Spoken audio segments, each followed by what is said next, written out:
VBY-ITയുടെ official YouTube ചാനലിലേക്ക് എല്ലാവർക്കും സ്വാഗതം. ഇപ്പോൾ കഴിഞ്ഞ ക്ലാസ്സിൽ സ്റ്റിയറിംഗ് സിസ്റ്റവുമായി ബന്ധപ്പെട്ട കുറച്ച് ക്വസ്റ്റ്യൻസ് നമ്മൾ ഡിസ്കസ് ചെയ്തു. ഇന്ന് സ്റ്റിയറിംഗ് സിസ്റ്റവുമായി ബന്ധപ്പെട്ട കൂടുതൽ ക്വസ്റ്റ്യൻസ് നമുക്ക് പരിചയപ്പെടാം. ആദ്യത്തെ ക്വസ്റ്റ്യൻ നോക്കാം. What is the name of component used in integral power steering? അപ്പോൾ ഇൻ്റഗ്രൽ പവർ സ്റ്റിയറിംഗിൽ ഉപയോഗിക്കുന്ന ഒരു കമ്പോണൻ്റ് ആണ് ചിത്രത്തിൽ കാണിച്ചിരിക്കുന്നത്. ഇതിൻ്റെ പേരെന്താണ് എന്നാണ് ചോദിച്ചിട്ടുള്ളത്. ഓപ്ഷൻസ് നോക്കാം. Option A control valve, option B flow rotary valve, option C unloading valve, option D pressure relief valve. ഇവിടെ കാണിച്ചിട്ടുള്ളത് option D pressure relief valve ആണ്. ചിത്രത്തിൽ ഒരു pressure relief valve, integral power സ്റ്റിയറിംഗിൽ ഉപയോഗിക്കുന്ന ഒരു പ്രഷർ റിലീഫ് വാൽവിൻ്റെ ചിത്രമാണ് കൊടുത്തിട്ടുള്ളത്. ഈ ഒരു പ്രഷർ റിലീഫിൻ്റെ ഫങ്ഷൻ എന്താണെന്ന് വെച്ച് കഴിഞ്ഞാൽ, ഈ ഒരു സിസ്റ്റത്തിൽ അല്ലെങ്കിൽ ഈ ഒരു പവർ സ്റ്റിയറിംഗിൽ മാക്സിമം പവർ കൺട്രോൾ ചെയ്യുക. അപ്പോൾ മാക്സിമം പവർ കൺട്രോൾ ചെയ്യുന്ന ഒരു വാൽവാണ്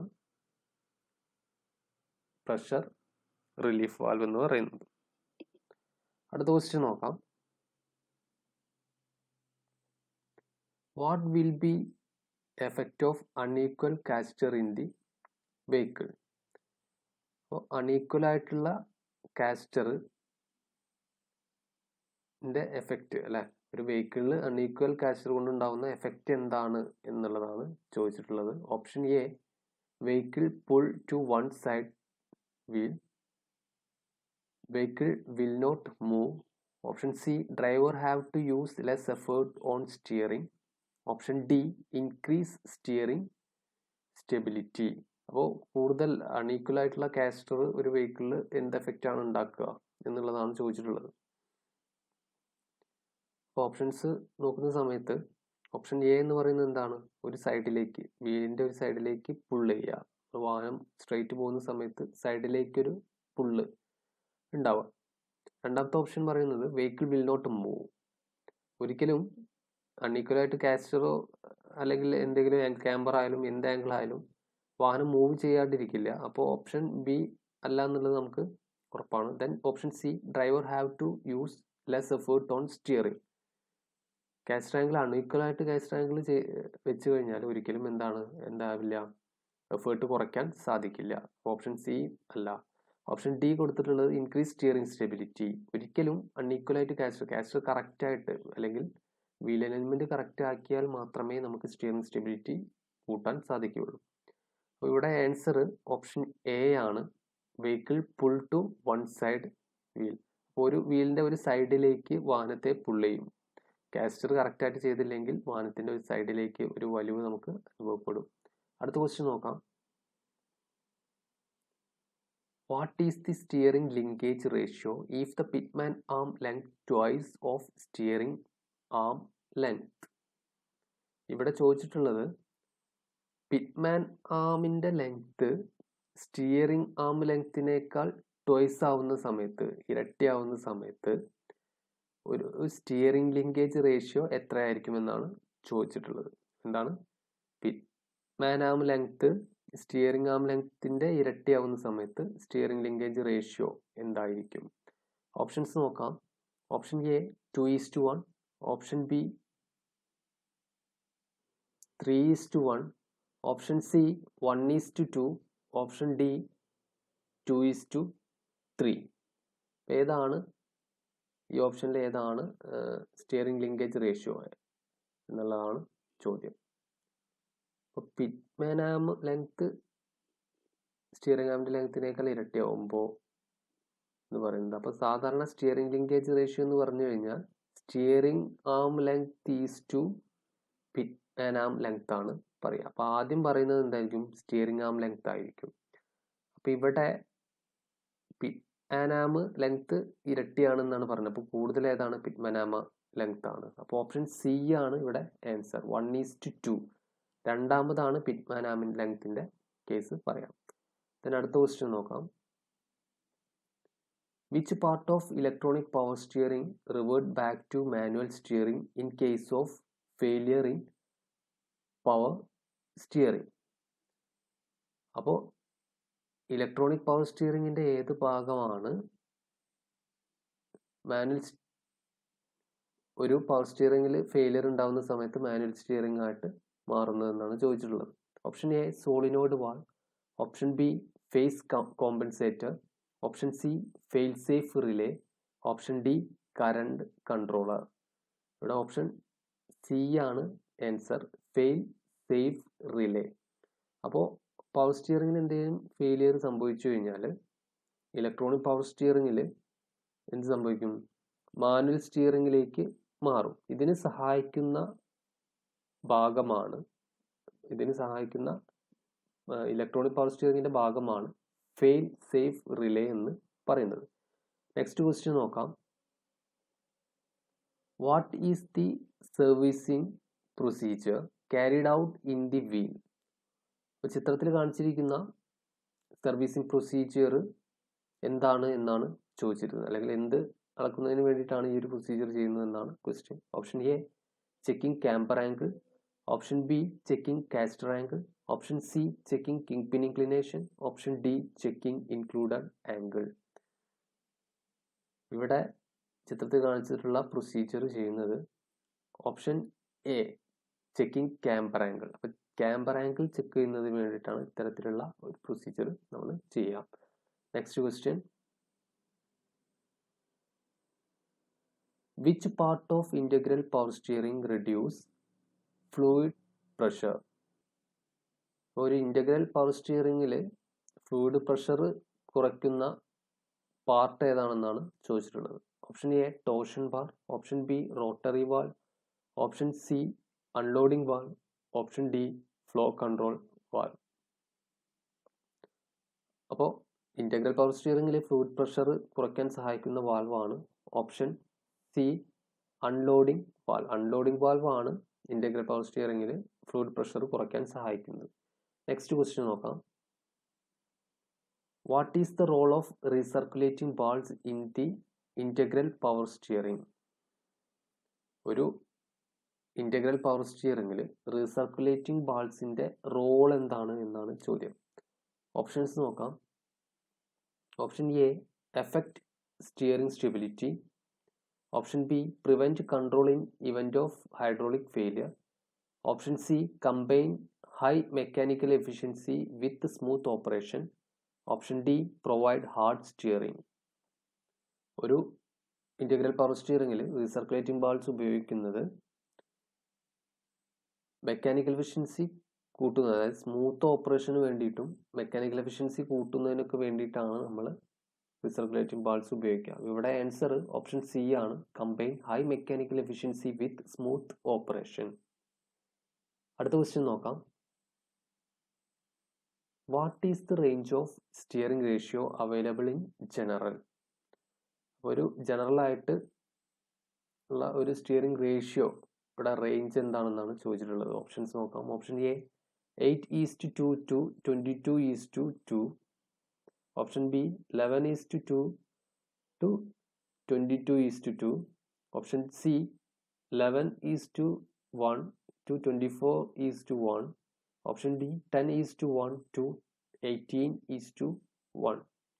സാധാരണ ജനറൽ ആയിട്ട് ഉപയോഗിക്കുന്ന റേഞ്ച് ഓഫ് സ്റ്റിയറിംഗ് റേഷ്യോ എന്ന് പറയുന്നത് ഓപ്ഷൻ സി ആണ്, 11:1 to 24:1. അതായിരിക്കും സാധാരണ ജനറൽ ആയിട്ട് ഉപയോഗിക്കുന്ന സ്റ്റിയറിംഗ് റേഷ്യോ റേഞ്ച്. അത് മറക്കാതെ കറക്റ്റ് ആയിട്ട് പഠിച്ചു വെക്കുക. 11:1 to 24:1. അടുത്ത question. What is the average power steering gear ratio followed in general? What is the average power steering gear ratio followed in general? ഇപ്പോൾ സാധാരണയായിട്ട് ജനറൽ ആയിട്ട് ഉപയോഗിക്കുന്ന average power steering gear ratio എത്രയാണ് അല്ലെങ്കിൽ എന്താണ് എന്നാണ് ഇവിടെ ചോദിച്ചിട്ടുള്ളത്. ഓപ്ഷൻസ് നോക്കാം. Option A 40% less than manual steering, option B equal to manual steering, option C 20% less than manual steering, option D 10% more than manual steering. സാധാരണയായിട്ട് average power steering gear ratio എന്ന് പറയുന്നത് 20% ലെസ് ദാൻ മാനുവൽ സ്റ്റിയറിംഗ് ആയിരിക്കും.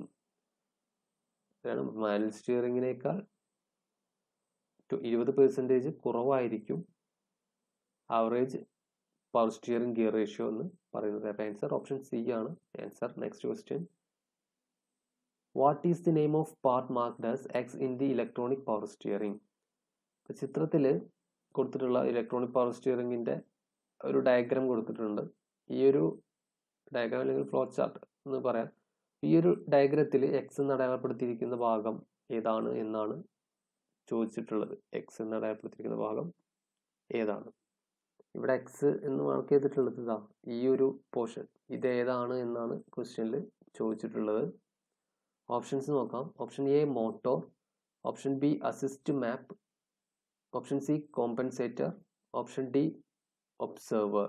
അപ്പോൾ ഇവിടെ നോക്കിയാൽ തന്നെ അറിയാം, first steering torque വന്നു, ദെൻ അതൊക്കെ പോയിട്ട് അതിൻ്റെ സിഗ്നലുകളും കാര്യങ്ങളൊക്കെ പോയിട്ട് കറണ്ട് കൺട്രോളർ ചെന്ന് കഴിഞ്ഞ് കൺട്രോളറിൽ നിന്ന് കറണ്ട് വരുന്നത് ഈ ഒരു പോർഷനിലേക്കാണ്, നമ്മുടെ ക്വസ്റ്റ്യനായിട്ടുള്ള ഈ പോർഷനിലേക്കാണ് വരുന്നത്. ഈ ഒരു പോർഷനാണ് നമ്മൾ സ്റ്റിയറിങ്ങിനെ അസിസ്റ്റ് ചെയ്യുന്നത്. ഇത്തരത്തിൽ സ്റ്റിയറിംഗ് സിസ്റ്റവുമായിട്ട് ഏറ്റവും അടുത്തുള്ള ഭാഗം ഏതാണ്? നമുക്കറിയാം മോട്ടറാണ് ആൻസർ. ഓപ്ഷൻ എ മോട്ടറാണ് ആൻസർ. അപ്പോൾ ഈ കാണിച്ചിട്ടുള്ള ഭാഗം എന്ന് പറയുന്നത് മോട്ടറാണ്. ദെൻ നെക്സ്റ്റ് ക്വസ്റ്റ്യൻ നോക്കാം. What causes the defect of hard steering in the hydraulic power steering system? അപ്പോൾ ഒരു ഹൈഡ്രോളിക് പവർ സ്റ്റിയറിംഗ് സിസ്റ്റത്തിൽ ഹാർഡ് സ്റ്റിയറിംഗിന് കാരണമാകുന്നത് എന്താണെന്നാണ് ചോദിച്ചിട്ടുള്ളത്. ഓപ്ഷൻസ് നോക്കാം. Option A improper position of drop arm, option B tie rod loose fitting, option C bend axle beam, option D improper size of tyre. എന്താണ് അപ്പോൾ ഹാർഡ് സ്റ്റിയറിംഗിന് കാരണമായിട്ടുള്ളത്? Improper position of drop arm ആണോ, tie rod loose fitting ആണോ, bend axle beam ആണോ, improper size of tyre ആണോ? Answer bend axle beam ആണ്. Option C ആണ് answer, bend axle beam. Axle beam ബെൻഡായി കഴിഞ്ഞാലാണ് നമുക്ക് അല്ലെങ്കിൽ സ്റ്റിയറിംഗ് എന്താവുക, ഹാർഡാവുക, ഹാർഡ് സ്റ്റിയറിംഗ് സംഭവിക്കുക. അടുത്ത ക്വസ്റ്റ്യൻ നോക്കാം. Why light weight cars use low steering ratio? എന്തുകൊണ്ടാണ് ചെറിയ ലൈറ്റ് വെയ്റ്റ് ആയിട്ടുള്ള കാറ് ലോ സ്റ്റിയറിംഗ് റേഷ്യോ ഉപയോഗിക്കുന്നത് എന്നാണ് ചോദിച്ചിട്ടുള്ളത്. ഓപ്ഷൻസ് നോക്കാം. Option A to obtain low steering effect, option B to obtain large steering effect, option C to obtain constant steering effect, option D to obtain no steering effect. ഇതിനു വേണ്ടിയിട്ടാണ് ചെറിയ കാറുകളിൽ low steering ratio ഉപയോഗിക്കുന്നത്? Option B ആണ് answer, to obtain large steering effect. വലിയ steering effect കിട്ടുന്നതിന് വേണ്ടിയിട്ടാണ് low steering ratio ഉപയോഗിക്കുന്നത്. അടുത്ത ക്വസ്റ്റ്യൻ നോക്കാം. What is the purpose of caster in wheel alignment? ഒരു വീൽ അലൈൻമെന്റിൽ കാസ്റ്ററിന്റെ പർപ്പസ് എന്താണ് എന്നുള്ളതാണ് ചോദിച്ചിട്ടുള്ളത്. ഓപ്ഷൻസ് നോക്കാം.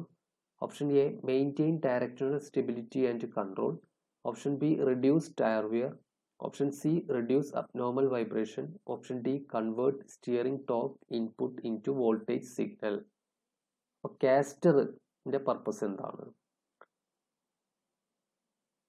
ഡയറക്ഷണൽ സ്റ്റെബിലിറ്റിയും നിലനിർത്തുകയും മെയിൻറ്റെയിൻ ചെയ്യുകയും കൺട്രോൾ ചെയ്യുകയും എന്നുള്ളതാണ് ഒരു കാസ്റ്ററിന്റെ വീൽ അലൈൻമെന്റ് കാസ്റ്ററിന്റെ പ്രധാനപ്പെട്ട പർപ്പസ്. ഓപ്ഷൻ എ ആണ് answer, maintain directional stability and control. അടുത്ത ക്വസ്റ്റ്യൻ നോക്കാം. What is the disadvantage of excessive positive camper in the wheel alignment? അപ്പോൾ കൂടുതലായിട്ട് എക്സസീവായിട്ട് പോസിറ്റീവ് ക്യാമ്പർ കൊടുത്തു കഴിഞ്ഞാലുള്ള ഡിസഡ്വാൻറ്റേജ് എന്താണെന്നുള്ളതാണ് ചോദിച്ചിട്ടുള്ളത്. Option A tyre outer edge will wear out fast, option B tyre centre will wear out, option C tyre bleeding wire wear out, option D tyre tread wear out. അപ്പോൾ positive camber, കൂടുതലായിട്ട് positive camber കൊടുത്തു കഴിഞ്ഞാൽ ഉണ്ടാവുന്ന disadvantage എന്താണ്? അപ്പോൾ നമുക്കറിയാം എന്താണ് positive camper. Vertical ലൈനിൽ നിന്നും വീലിൻ്റെ പുറത്തേക്കുള്ള ചെരിവിനെയാണ്, വാഹനത്തിന് പുറത്തേക്കുള്ള ചെരിവിനെയാണ് നമ്മൾ എന്ത് വിളിക്കുക? പോസിറ്റീവ് ക്യാമ്പർ എന്ന് വിളിക്കുക. അപ്പോൾ പുറത്തേക്ക് ചെരിഞ്ഞിരിക്കുന്ന ഒരു ടയറിൻ്റെ ഏത് ഭാഗമായിരിക്കും റോഡുമായിട്ട് കൂടുതൽ കോണ്ടാക്ട് വരിക? കൂടുതലായിട്ട് കോണ്ടാക്ട് വരുന്നത് ഔട്ടർ വീലായിരിക്കും അല്ലേ? ഔട്ടർ ടയറാണ്, ടയറിൻ്റെ ഔട്ടർ പോർഷനാണ് കൂടുതലായിട്ട് റോഡുമായിട്ട് കോണ്ടാക്ട് ചെയ്യുക. അപ്പോൾ എന്ത് സംഭവിക്കും? അത്തരത്തിൽ വീല് ടയർ ഫിറ്റ് ചെയ്ത് കഴിഞ്ഞാൽ, അല്ലെങ്കിൽ പോസിറ്റീവ് ക്യാമ്പർ കൂടുതലായിട്ട് കൊടുത്തു കഴിഞ്ഞാൽ ആ ഭാഗം കൂടുതലായിട്ട് റോഡുമായിട്ട് കോണ്ടാക്ട് വരികയും അവിടെ പെട്ടെന്ന് ഔട്ടർ എഡ്ജ്, ടയറിൻ്റെ ഔട്ടർ എഡ്ജ് പെട്ടെന്ന് തേയ്മാനം സംഭവിക്കുകയും ചെയ്യും. ഇവിടെ ഓപ്ഷൻ എ ആണ് answer. Tyre outer edge will wear out fast. പെട്ടെന്ന് തന്നെ ടയറിൻ്റെ ഔട്ടർ എഡ്ജ് പെട്ടെന്ന് തന്നെ ഫാസ്റ്റ് ആയിട്ട് വിയർ ഔട്ട് സംഭവിക്കും. അടുത്ത ക്വസ്റ്റ്യൻ നോക്കാം. How to rectify the defect of noise in hydraulic steering. എങ്ങനെയാണ് ഒരു ഹൈഡ്രോളിക് സ്റ്റിയറിംഗിൽ ഉണ്ടാകുന്ന നോയ്സ് റെക്ടിഫൈ ചെയ്യുക, അല്ലെങ്കിൽ ഡിഫക്റ്റ് ഓഫ് നോയ്സ്, അൺവാണ്ടഡ് നോയ്സിനെ എങ്ങനെ ഒഴിവാക്കാം എന്നുള്ളതാണ് ചോദിച്ചിട്ടുള്ളത്. Options: option A replace with new fluid, option B fill fluid to correct level and bleed the system, option C adjust the torsion bar linkage, option D replace the flow control valve. അപ്പോൾ ആദ്യം നമുക്ക് hydraulic steering സിസ്റ്റത്തിൽ എങ്ങനെയാണ് unwanted sound ഉണ്ടാവുന്നത് നോക്കാം. അതായത് ഈ ഒരു സിസ്റ്റത്തിൽ ഫ്ലൂയിഡിൽ എയർ കയറി വരുന്ന സമയത്താണ് നമുക്കൊരു ഡിഫക്റ്റ് ആയിട്ടുള്ള നോയ്സ്, അല്ലെങ്കിൽ അൺവാണ്ടഡ് ആയിട്ടുള്ള നോയ്സ് ഹൈഡ്രോളിക് സ്റ്റിയറിംഗ് സിസ്റ്റത്തിൽ ഉണ്ടാവാം.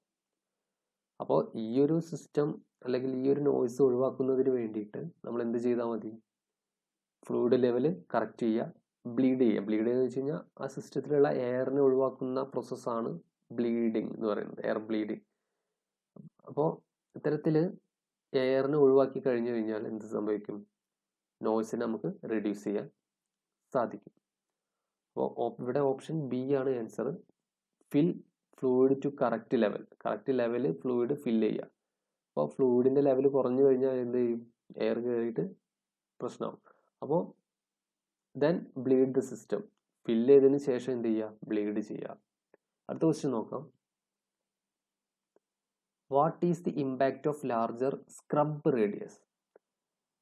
അപ്പോൾ സ്ക്രബ് റേഡിയസ് കൂടുതലായുള്ള അതിൻ്റെ ഇമ്പാക്റ്റ് എന്തായിരിക്കും എന്നുള്ളതാണ് ചോദിച്ചിട്ടുള്ളത്. ഓപ്ഷൻസ് നോക്കാം. Option A wear on the outer edge of tyre, option B unequal braking on the front wheel, option C wear on the centre part of tyre, option D bending of steering linkage point. അപ്പോൾ scrub radius കൂടുതലായി കഴിഞ്ഞാൽ, larger scrub റേഡിയസിൻ്റെ impact എന്തായിരിക്കും എന്നുള്ളതാണ് ചോദിച്ചിട്ടുള്ളത്. ഇവിടെ answer option B ആണ്, unequal braking on the front wheel. Front വീലിൽ എന്താണ്? ബ്രേക്കിംഗ് അൺഈക്വൽ ആയിട്ടാണ് ഉണ്ടാവുക. സ്ക്രബ് റേഡിയസ് കൂടിക്കഴിഞ്ഞാൽ അൺഈക്വൽ ബ്രേക്കിംഗ് ആണ് ഫ്രണ്ട് വീൽസിൽ ഉണ്ടായിരിക്കുക. അടുത്ത ക്വസ്റ്റ്യൻ നോക്കാം. What will be the effect of negative scrub radius? Scrub radius, negative scrub റേഡിയസിന്റെ എഫക്റ്റ് എന്തായിരിക്കും എന്നാണ് ഇവിടെ ചോദിച്ചിട്ടുള്ളത്. ഓപ്ഷൻസ് നോക്കാം. Option A wheel is caused to toe out, option B wheel is kept in straight position, option C the tyre centre portion wear out, option D wheel is caused to toe in. എന്താണ് ഒരു negative scrub റേഡിയസിന്റെ effect? Option D ആണ് answer. Wheel is caused to toe in. Negative scrub radius ഉണ്ടായി കഴിഞ്ഞാൽ എന്താവും? Wheel toe in പൊസിഷനിലേക്ക് മാറും. അപ്പോൾ നെഗറ്റീവ് സ്ക്രബ് റേഡിയസ് വന്നു കഴിഞ്ഞാൽ സംഭവിക്കും? Wheel toe in position. എന്താണ് toe in position? Toe in position എന്ന് പറഞ്ഞു കഴിഞ്ഞാൽ ടോപ്പിൽ നിന്ന് നോക്കുന്ന സമയത്ത് വീലിന്റെ ഫ്രണ്ട്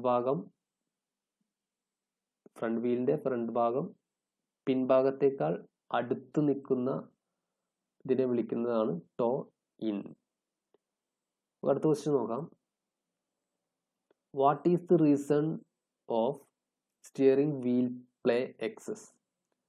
അപ്പോൾ എന്താണ് സ്റ്റിയറിംഗ് വീൽ പ്ലേ കൂടാനുള്ള കാരണം എന്താണെന്നാണ് ചോദിച്ചിട്ടുള്ളത്. ഓപ്ഷൻസ് നോക്കാം. Improper preload defective steering, option B low oil level, option C drop in pressure, option D worn out steering rings. അപ്പോൾ ഇവിടെ സ്റ്റിയറിംഗ് വീലിൻ്റെ പ്ലേ കൂടാനുള്ള കാരണം ഇംപ്രോപ്പർ പ്രീലോഡ് ഡിഫക്റ്റീവ് സ്റ്റിയറിംഗ് ആണ്. പ്രോപ്പർ ആയിട്ടുള്ള പ്രീലോഡ് ഡിഫക്റ്റീവ് സ്റ്റിയറിംഗ് ആണ് കാരണം. ഓപ്ഷൻ എ ആണ് ആൻസർ. നെക്സ്റ്റ് ക്വസ്റ്റ്യൻ നോക്കാം. What causes air suction in pump of hydraulic power steering system? Air suction പമ്പിൽ, ഹൈഡ്രോളിക് പവർ സ്റ്റിയറിംഗിലെ പമ്പിൽ എയർ സക്ഷൻ്റെ കാരണം എന്താണ് എന്നാണ് ചോദിച്ചിട്ടുള്ളത്. ഓപ്ഷൻസ് നോക്കാം. Option A noise, option B high fluid level, option C low pressure, option D steering wheel play. അപ്പോൾ hydraulic power സ്റ്റിയറിംഗിൻ്റെ പമ്പിൽ എയർ സക്ഷൻ ഉണ്ടായിക്കഴിഞ്ഞാൽ അത് എന്തിന് കാരണമാവും? നോയ്സിന് കാരണമാവും. അപ്പോൾ നമ്മൾ പഠിച്ചിട്ടുണ്ട് ഹൈഡ്രോളിക് പവർ സ്റ്റിയറിംഗിൽ എയർ കയറി കഴിഞ്ഞാൽ ശബ്ദം, അൺവാണ്ടഡ് നോയ്സ് ഉണ്ടാവും. അപ്പോൾ ഹൈഡ്രോളിക് പവർ സ്റ്റിയറിംഗ് പമ്പിൽ എയർ സക്ഷൻ ഉണ്ടായി കഴിഞ്ഞാൽ അത് നോയ്സിന് കാരണമാവും. അടുത്ത ക്വസ്റ്റ്യൻ നോക്കാം. What is the cause of low pressure in the hydraulic power steering system? അപ്പോൾ ഒരു ഹൈഡ്രോളിക് പവർ സ്റ്റിയറിംഗ് സിസ്റ്റത്തിൽ ലോ പ്രഷറിനുള്ള കാരണം എന്താണ് എന്നാണ് ചോദിച്ചിട്ടുള്ളത്. Option A low oil level, option B wrong flow control valve setting, option C air in the system, option D burn out sealing. അപ്പോൾ hydraulic power steering സിസ്റ്റത്തിൽ പ്രഷർ കുറയാനുള്ള കാരണം എന്ന് പറയുന്നത് wrong flow control valve setting ആണ്. അപ്പോൾ ഫ്ലൂയിഡിൻ്റെ flow control ചെയ്യുന്നത് flow control valve ആണ്. അപ്പോൾ കറക്റ്റായിട്ട് അത് കൺട്രോൾ ചെയ്തിട്ടില്ലെങ്കിൽ ഫ്ലോ കുറഞ്ഞു കഴിഞ്ഞാൽ, അവിടെ എന്തെങ്കിലും ബ്ലോക്ക് ഒക്കെ ഉണ്ടായി കഴിഞ്ഞാൽ എന്ത് സംഭവിക്കും? പ്രഷർ കുറയും. ഇവിടെ ആൻസർ ഓപ്ഷൻ ബി ആണ്, wrong flow control valve setting ആണ് ആൻസർ. അപ്പോൾ ഇത്രയാണ് ഇന്നത്തെ ക്ലാസ്സിലുള്ളത്. എല്ലാവർക്കും ക്ലാസ് മനസ്സിലായെന്ന് വിചാരിക്കുന്നു.